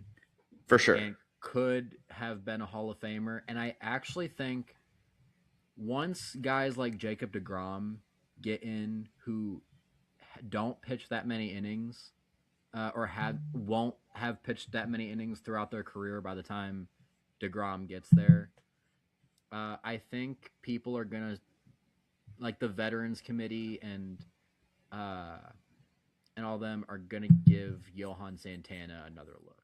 I hope he gets another look. I don't know that he gets in, but he had a few, like you said with Lincecum, like he had some injury issues. He had some stuff going on, but for a short period of time, he was dominant and fun to watch. I think I don't know if he'll get in, but I think he'll get at least one look from the Veterans Committee. All right, my number 3 pitcher. Make sure this is right. Oh, I don't remember what order I put these in because I changed them. I had to peek on mine to make sure. Okay. Mark Burley. Like I said, lefties. Something about the lefties, man. Perfect game against the Rays in 2009. No hitter against the Rangers in 2007. Wins that 2005 World Series with the White Sox. 5-time All-Star, 4-time Gold Glove. You can see the stats there. Dude was just a workhorse. He went out there every 5 days. It just seemed like clockwork. He was never injured. He pitched over 3,200 innings, almost 3,300 innings. This was a guy that also got talked about all the time of like, the Cardinals are going to go get him. He's a St. Louis kid. I believe he's from St. Charles, Missouri. Like, he was a St. Louis boy. There was always rumors that he was going to get traded or sign in the offseason and come to St. Louis. So that this was one of those guys that I already liked. So like you said with Tulo, it was one of those guys that I just like kept watching. I'm like, when is it going to happen? And it just, all the talk kept being at some point before his career ends, he is going to be a Cardinal. And it just never happened. And that was always disappointing for me because he was just one of those guys. Like I said, I like those gritty kind of bulldog mentality guys that are going to go up there and take the ball and give you everything they've got, no matter if it's their best day or their worst day. And that's what Mark Burley was. He was just one of those guys that was a dog that went up and pitched no matter what. And I'm glad he got a World Series because there were some good White Sox teams. One of the guys on that team, like Maglio Ordonez, was almost in my list. Paul Konerko almost made my list. Like, there were some fun guys on those teams. But the only one that made the cut was Mark Burley. Yeah, and talking about those like Tulo and Mark Burley kind of guys that, you know, seemed like they were always destined to be a Cardinal. It's one of the reasons why I think Nolan is always going to have a special place in my heart, because there was a lot of rumors for years before he got traded over. For sure. I think like 2018, 2019, they were talking about when is Nolan Arenado going to get traded to the Cardinals. Maybe not that early, but it was a while. It was at least because I think they made the playoffs in 2018, but 2 or 3 years before that. So We finally got one of those guys, but yeah, I was a fan of Mark Burley too. The MLB speedrunner. Uh, he'd get done with games in like Dude, 2 hours. fast. Yeah, He's just he a was bulldog out ahead there. of his Give me the time. give me the ball and let's go. Ahead of his time. It was before the pitch clock. My next guy is one that I wish I could have tied in with the other group, with the like last group that I was talking about, because you went to Chris Carpenter, and then I talked about Adam Wainwright, and I Tim, talked let's about go. a guy that he lost the Cy Young to, and now I'm going to talk about and that picture that I used of Tim Lincecum had Clayton Kershaw, who he lost two Cy Youngs to. And now I'm going to talk about the guy that he lost his other Cy Young to, who is always going to have that tie with Chris Carpenter, uh, Roy Halladay. Let's go. And, this one's a little bit sad, It is sad. obviously. R.I.P. Yeah.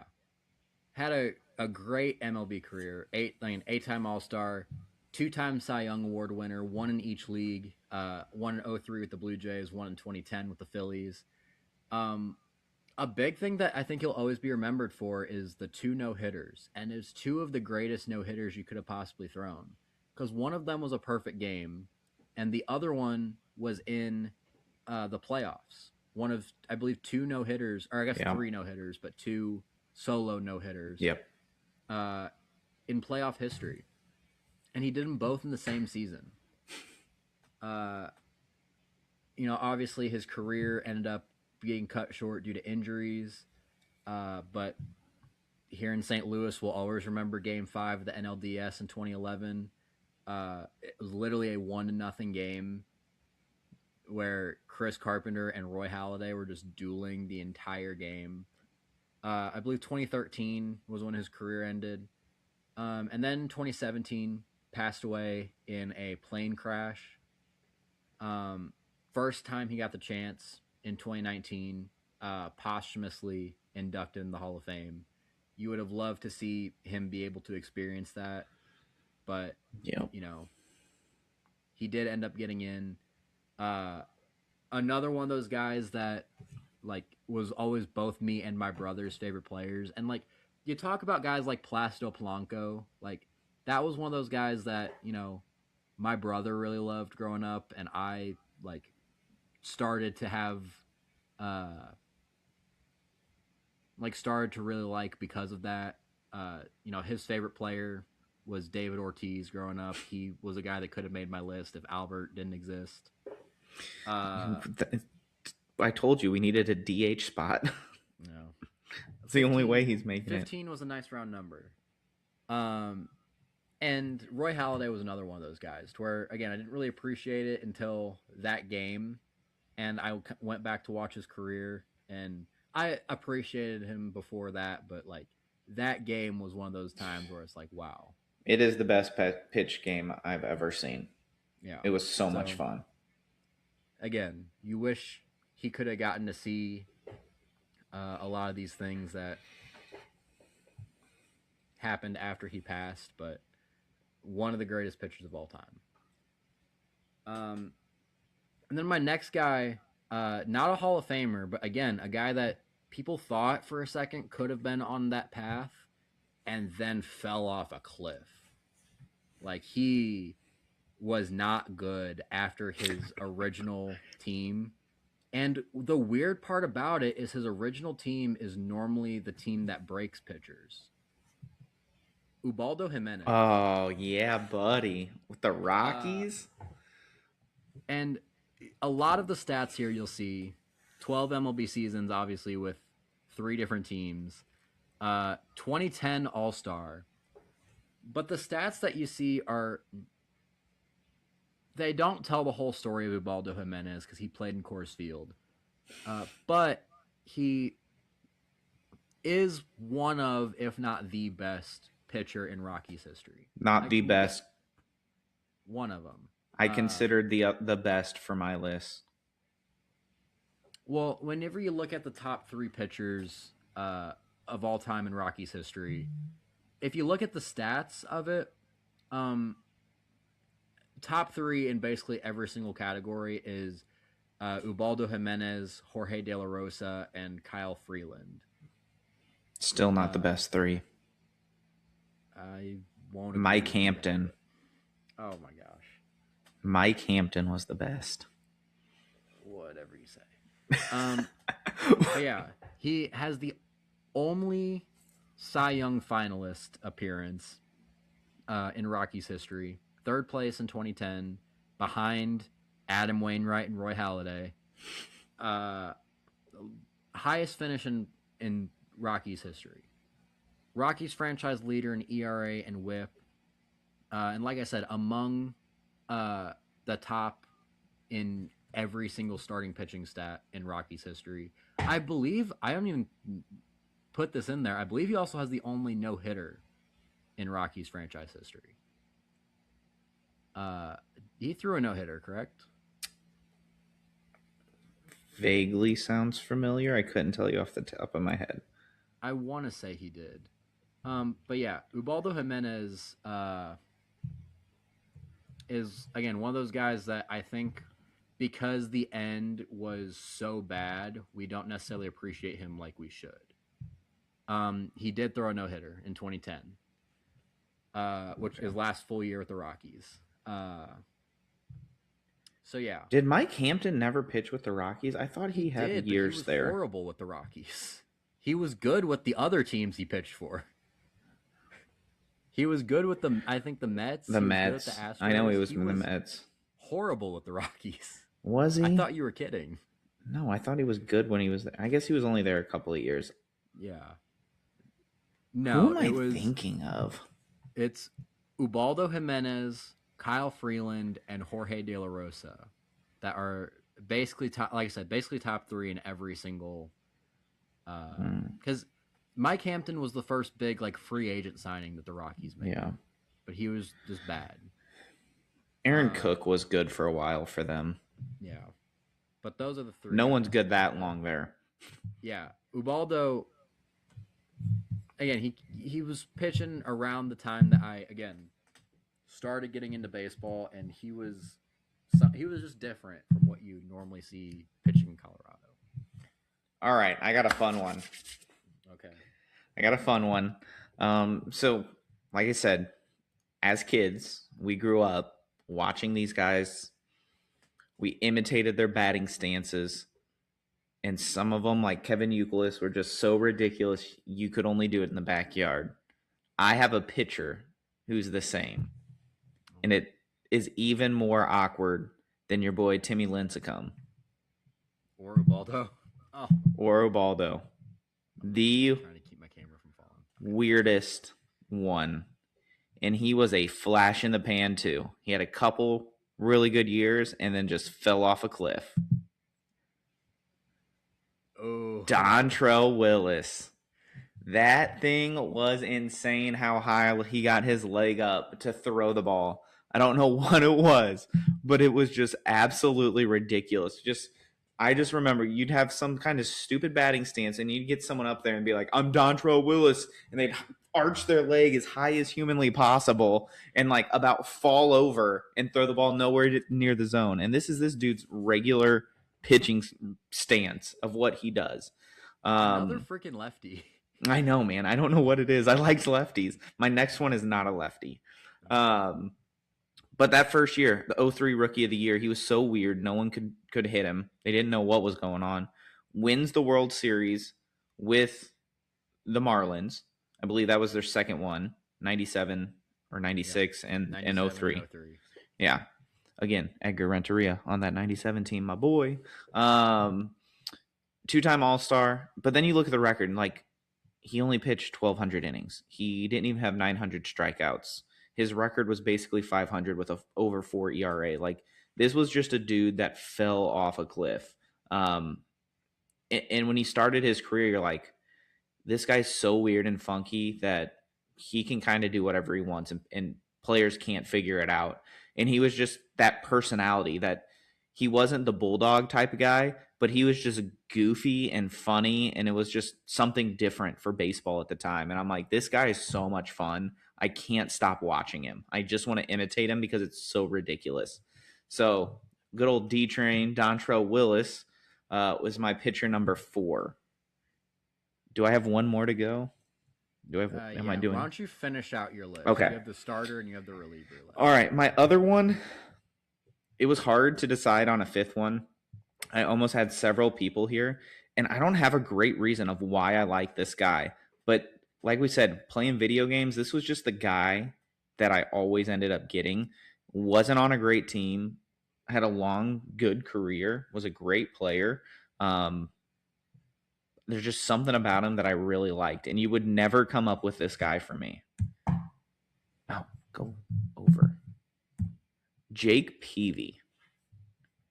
I don't know why I liked him. I have no reason here of why I liked him. He was just one of those guys. Like, San Diego wasn't a good team. Like, this was on mostly bad teams that he was playing. Like, that teams I think of, I'm like, Nick Hundley was like your best player. Like, it wasn't good. But he won the 07 Triple Crown. Obviously, he got the Cy Young that year, 3-time All-Star, had a solid career. But it was just one of those guys that I really liked. And there were a couple of times where he's a free agent that I'm like, maybe this is a guy the Cardinals bring in because we need a pitcher. And so just something about Jake Peavy. I liked watching him pitch. I thought he was a fun guy. I thought he was a guy that just controlled the zone. Like, there's a lot of guys now, like you hear this all the time, that are throwers, not pitchers. And he felt like one of those old school pitchers to me. He wasn't going to overpower you, but he was going to paint the corners. He was going to switch pitches. He was going to pitch backwards. He was going to do some of those things that were what made pitchers really good back in the day when they weren't throwing 100 miles an hour. So he was just one of those guys that was kind of an old school guy in the newer school era that I just enjoyed watching pitch. Now, I told you about 8 million times, I hate relievers. I hated this one. I switched it. I had nobody good for a while because originally we originally had 4 starters and 2 relievers. I'm like, this is stupid. And I had 2 Royals relievers from around their World Series times. And I'm like, I don't like this. Yeah, we're recording this on Sunday night. It's going to come out on Monday night, but we're recording this on Sunday night. And so after church today, he texted me. He's like, hey, let's do 5 and 1. And I was like, yeah, we got to switch this up. So, okay. And so originally I had Lance Berkman as my first baseman, but I wanted a reliever with a Cardinal tie because growing up, I didn't watch relievers. Like, that's not what I was worried about as a kid. And the only relievers I knew were Cardinals relievers because who cares, basically, except for like the Bradlidges because, you know, Albert hit one that still hasn't landed yet. The Mariano Rivera's, I love Jeff Hoffman, the original walkout entrance with the Hell's Bells. Trevor, sorry. Not Jeff Hoffman. Not Jeff Hoffman. He's still pitching. Sorry, Jays fan. Yeah, you wish you had Trevor Hoffman. But like those big name guys, there's only 7 relievers in the Hall of Fame, so this was easy to not pick a Hall of Famer. But there just weren't that many guys. And until recently, outside of like the Raleigh Fingers and some of those guys, there weren't like super personalities. There were some, like Al Raboski was before my time, but you get those angry whatever guys. And like I said, those are the relievers I love. So I needed somebody with a Cardinals tie for my reliever. And my reliever was never a closer. He's got a couple of saves, like 7. He was never a closer. And he was just an absolute clown. And I loved every second of it. Oh, I'm on the wrong side. Give me Joe freaking Kelly. I love this fool. This is the ultimate picture. Him just mocking.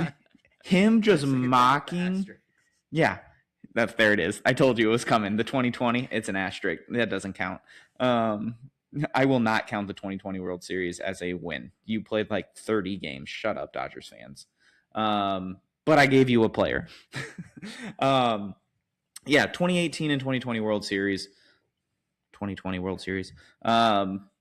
He started early on in his career, but this is a guy who found his way in the bullpen From the time he was a Cardinal to the time his career, I think he retired last year. Yeah, he was kicking around to return this year Yeah, or in 2025, but please don't. Um, he was only going to pitch for the Dodgers. yeah, he 7 career saves. Like this is the kind of guy he was. He was a sixth, seventh, eighth inning guy, and he was a character, and I loved it. He didn't care who you were. He will throw at your head. He thinks that you slighted him or that you cheated Astros. He's gonna let you know by putting a ball right up in your face. And I love policing of players of the game. If you do something stupid, you better be ready to wear one, and he was going to give you one. And just the mockery and the ridiculousness of Joe Kelly, just I absolutely love it. Like I'm an old school guy, but this was hilarious to me, and I enjoyed every second of Joe Kelly mocking people. You know what I remember best about Joe Kelly, at least for this time with the Cardinals? I remember two things. One was that 2013 World Series run, specifically, oddly enough, the series against the Dodgers. He pitched really well in that series, if I'm remembering correctly. And the other one was the fact that Joe Kelly was like one of the go-to, like if Mike Matheny was going to use a pinch runner, Oh yeah. Adron Chambers was the first option, and Joe Kelly was the second option. Oh yeah. He was an athlete, man. Yeah. And then we traded him and Alan Craig, I believe, to the Red Sox for John Lackey, which I loved. That was a great. Yeah, it was one of Mo's really good trades. Yeah, because Allen was done. Like Craig, that was it. And once he got that foot injury, never the same. He had so much potential. Yeah, he was insane with the Cardinals, and still scored that run in the 2013 World Series. Listen, I almost, if I could have had more Cardinals, I would have had a deep cut for Cardinals outfield because I would have loved to put So Taguchi on my list. Yeah, that was he was never one of my mom's favorite players of all time. Rocking the 99. Let's go. All right, so I have two players left. You know one of them. I do. Because I tried to make him my closer. Yeah. For full reference, though, before we started, Cody brought up Bartolo Colon. Big sexy. I wish I would have remembered him. I actually forgot about him, and I feel so bad about that. He might have cracked my list over this guy, but I'm also very happy with this guy. He was on two of like the best rotations of my childhood. On the 2005 Houston Astros team with Andy Pettitte and with Roger Clemens. And he was also on the only clean guy on there. Yeah. And he was also on the four aces of the Philadelphia Phillies with Cole Hamels and Cliff Lee and Roy Halladay. I've got Roy Oswalt. Yeah, buddy. And, you know, Roy Oswalt is a lot of almosts in his career. You know, he 2001 NL Rookie of the Year runner-up. Would have won if not for this guy named Albert Pujols. Suck it. Yeah, 3-time All-Star throughout his career from 05 to 07. 6 top 5 Cy Young finishes. I didn't remember Roy Oswalt having it quite like that. That sucks. Yeah. How do you win the ERA title? I guess strikeouts and wins mattered back then. The 2006 Cy Young. Who won that in the National League? 07 was PV and 05 was no. Brandon 07 Webb. was PV. Brandon Webb won in 06. If I'm not mistaken. Because Santana was in the AL. Yeah. Carpenter was 05. I think 06 was Brandon Webb, and that's hilarious. That's the guy. Was it Brandon Webb? I think so. It was Brandon Webb. Which is hilarious because my two best friends in high school, one's first name was Brandon, and the other one's last name was Webb. So I always liked Brandon Webb for some reason because of that. But he was not that good, and he just had that one run, which was crazy. Yeah, but he won the 06 ERA title, won the 05 NLCS MVP, but then lost in the World Series. And A big thing that sucks about Roy Oswalt's career is after he left the Phillies, uh, he was kind of, he was still like productive. He was only 33, and he went on to sign with the Texas Rangers. And in 2012 with the Texas Rangers, pitched 59 innings to a 5.8 ERA. Not great. But if you look at his FIP, 4.23, which still isn't great, but it shows that he was really unlucky.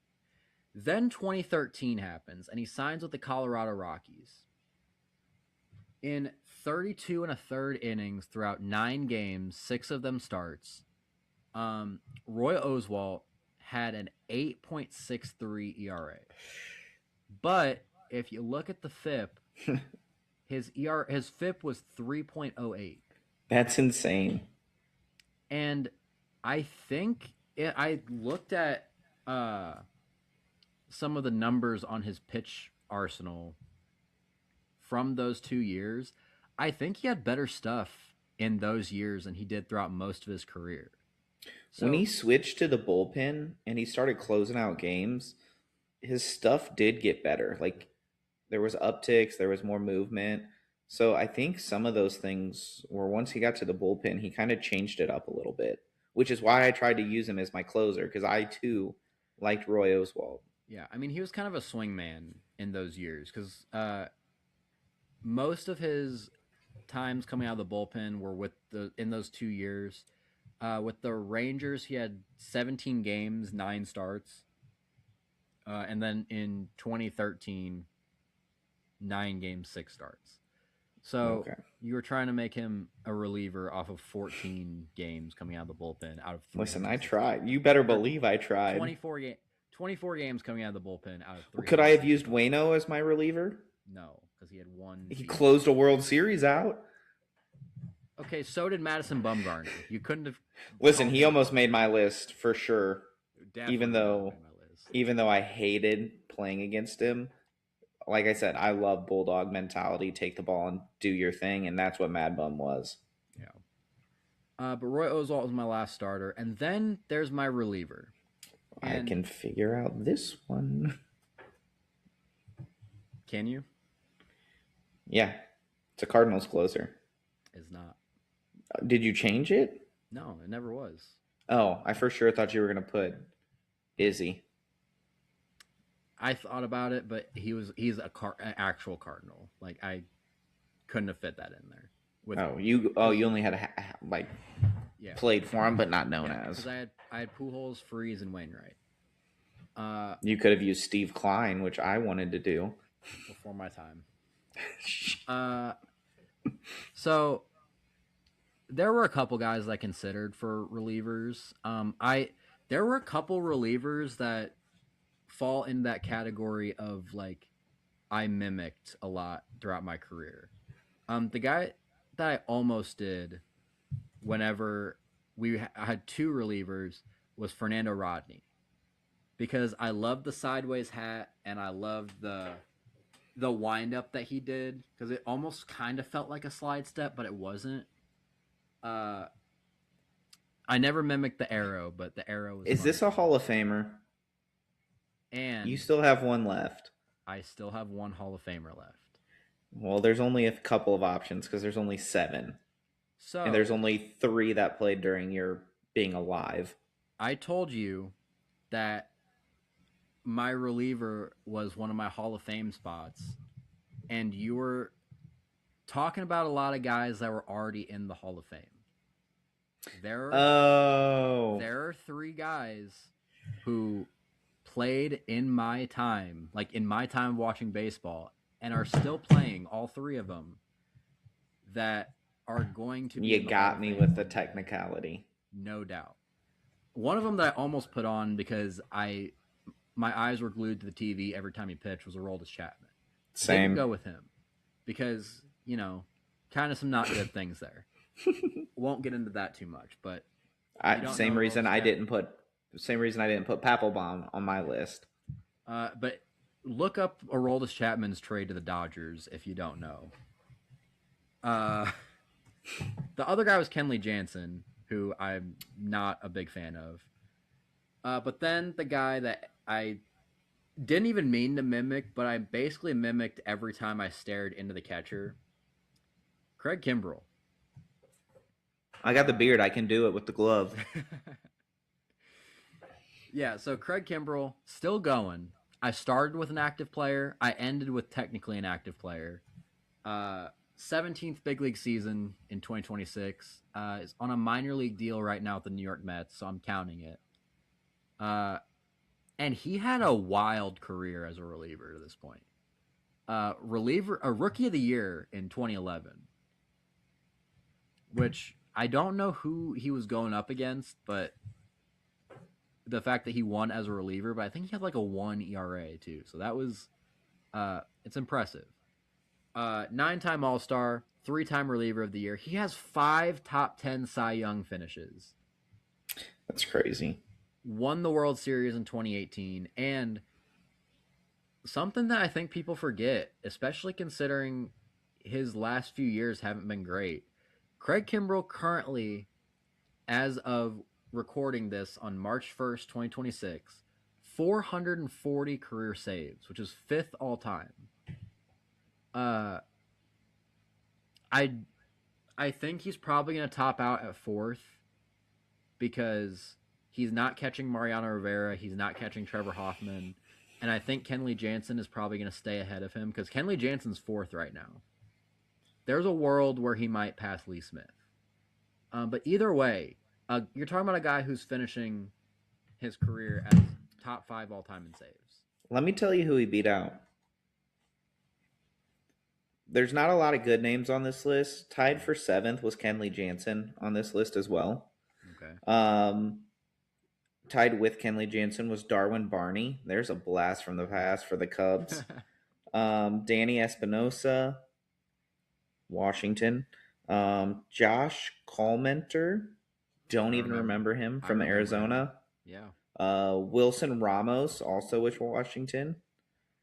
Vance Worley with the Phillies. That's a the deep guy cut. That got screwed over by the 4 aces. Him and Kyle Kendrick both were like just bouncing between the major leagues and the minor leagues. And they had Joe Blanton there too. Let me tell you who number 2 was on this list that he beat out. One Freddie Freeman. His teammate.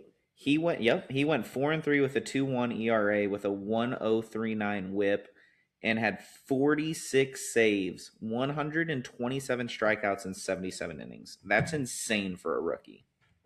In the 9th inning. Yeah. I mean, Craig Kimbrell was the guy when I was growing up. And again, the last few years haven't been great. But he's definitely earned a spot in Cooperstown. And, you know, last year or 2 years ago, Billy Wagner got inducted. And now we're having 3 guys who are from the same era who are 100% going to be in the Hall of Fame one day. With Kimbrell, Kenley, and Aroldis Chapman. There might be a nice little push for relievers to get in the Hall of Fame. There needs to be a lot more too. You've got 7. That's not enough representation. There's several positions in the MLB Hall of Fame that need more representation. Like, I need more third basemen in there. I need more center fielders in there, and I need more relievers in there. I need voters, because this is one of my big pet peeves, is I need voters to stop pulling up Baseball Reference and looking at their numbers and not ever doing an eye test, because there's more to baseball than what the stats say. Yes, the stats say something, but if you're not watching these guys, if you're not talking to their coaches, their teammates, the people they played against, you're not getting a full picture. And I think there's voters that need their votes taken away. If you are someone who prides yourself on saying they weren't unanimous because I won't vote for someone to be unanimous, it's the stupidest thing ever. You should lose your voting rights. And I think there's too many people who don't know, who don't watch the game, who's only writing about their team and they're not paying attention to what goes around the league, that I think some of these players over the years have been screwed because of it. And I think now more than ever, people are only looking at the back of the baseball card to determine whether they get into the Hall of Fame. And I think it's something that needs to seriously be looked at and changed, or we're just going to keep being the Hall of Very Good because, oh, you hit 500 home runs, so you're automatically in, even though you can't field and you hit a buck 80. Like, what are we doing? Yeah, but yeah, that was our list. I had a lot of fun doing this. I enjoyed it. It brought up a lot of memories of watching games, of watching late night Sports Center, Baseball Tonight, Web Gems, going through every home run of the night. Like, those were such fun times. And thinking about the things like you talked about, sitting in the couch watching it with your grandpa. I remember 2011 also. I was in a house full of people. They were watching a Lord of the Rings marathon, and me and one other person snuck up to a bedroom and were watching games 6 at that time of that game and freaking out. And everyone's like, what is happening? And I'm like, you just missed one of the greatest comebacks in baseball history. Like, it was so much fun. Like, those are the things, going back through this list, it just made you remember some of those good times and why we love these sports, what it meant to us as kids, what it made us want to emulate in the backyard and in the little league games. And that's ultimately why we're here doing this, is because those players inspired us, and we enjoyed that, and we still enjoy it to this day, and just love talking about those things. Yeah, so that'll do it for this episode. Let us know what you think about our lists, whose lineup was better. And give us your favorite player. Yeah, I want to know. Give us your lineup and try to do the same thing that we did, where look at who your favorite team is and limit it to 3. Try to limit it like that. Use the same rules that we did, because it's a lot harder than you think. Yeah, it's a lot harder than you think, and it's a lot more fun at the same time. You got to cut players out that you really enjoy, and it makes you start looking through those memories and pulling out things that you had forgotten about. Yeah. And let us know if you enjoy this kind of content too, because we're probably going to try and do a little bit more of it. The NFL season is over and the off season's coming up, and so in between a lot of the news that comes out, we are going to do that little roundtable discussion that we've been talking about forever. I already prepared someone yesterday for it. Yeah, we're going to have our original group, our whole original group, get on a podcast and rank who the top 30 or rank we're going to rank the quarterbacks. Who the best quarterbacks in the NFL are. You're going to hear some ridiculousness. Yeah. We're going to be doing that. When it comes to me and Aaron doing UFC, obviously this week we're going to be putting out a video talking about UFC 326. But considering UFC 326's main event doesn't have a championship involved, me and him are going to look at all the champions in the UFC right now, and we're going to look at how many how long we think their title reign is going to last, how many title defenses we think they're going to have. And that's another little fun thing that, is kind of going along with this. Yep. I'm sure I told all of our other guys what we were doing with this episode. They seem excited. We might get some content like that with basketball come the off season or come a slow period. I'm sure you guys could do that with hockey. Hockey this week's going to be fun. We got the trade deadline Friday, so we're going to be talking trade primer, baby.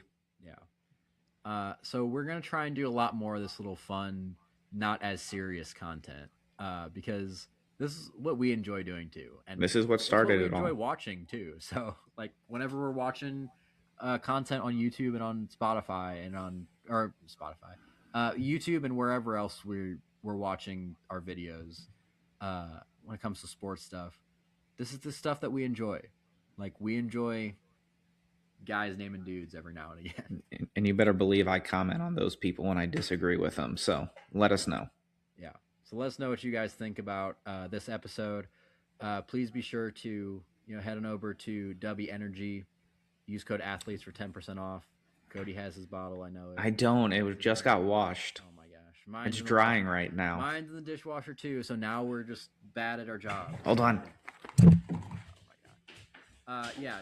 Be sure to do that. Head on over to W Energy. Use code athletes at checkout for 10% off. There it is. That stuff will help you guys out. It'll help us out too. Whenever it comes We just got a friend hooked on it. He tried mine for the first time. He's like, "Oh my gosh, that is so good." So it's not just us selling it because they kind of help us out. It's because it is actually good. yeah. But yeah, with that, expect. I know we haven't been posting a lot over the past few weeks, but expect a lot more content coming soon. I think we have a full week coming this week, hopefully. So stick around for that because we're rejuvenated and we're ready to go. So until then, we'll see you guys next time. See ya.